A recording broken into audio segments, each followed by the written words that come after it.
Finishing up our section about blogs, I want to talk about the various blog widgets and how you can implement them throughout your site once you've got some posts added in. We've already talked about how to customize the blogs both in layout mode and post mode.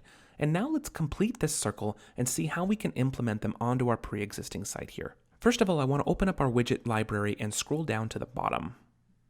We've got 3 widgets here that are solely dedicated to blogging. We have all posts, recent posts, and search posts. All 3 of these widgets are just as easy to set up as the rest of the widgets in our library, and they will automatically communicate with the blog that you've already set up, and will also automatically update themselves when you make changes to posts or add new ones. Let's grab this recent posts widget, drag it out of the library, and we'll drop it into a new row on our home page here. And as soon as we do that, we already see some content populated in the editor here. The first post may look familiar. It's the new post we created in the very last video, followed by the 3 sample posts that came default with the blog in the first place. They're displayed very nicely and evenly here in the widget space, with a settings panel allowing for a ton of customization.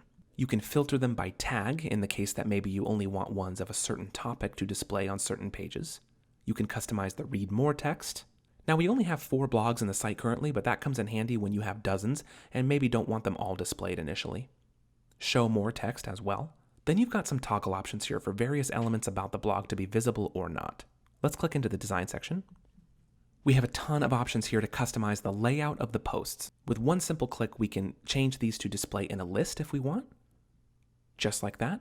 We can change the number of visible posts upon initial page load, the length of the teaser text, and then tons of customization here, all pertaining to the way the blogs are displayed here in our gallery. Borders, image sizing, text formatting, frames, and of course, spacing. And the great thing is, all of the functionality when it comes to accessing the blog is built right in. Let's click to preview. And now I can click on any of the blogs here in the gallery, and I'm taken to said blog immediately.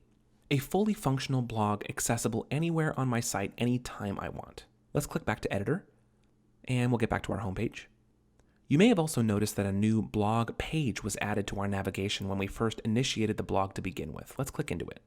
This is the default blog page designed to be the website's home base for all things blog related, but you can of course customize this to your liking. And you can even hide it from the navigation if you choose, just like any other page. We've got our search widget here as well, which is also accessible from the widget library like we saw earlier. Now a search bar, again, it can be placed anywhere on the site, and when the user submits a search, it'll direct them back to this full blog page with their matching results. It's pretty fantastic.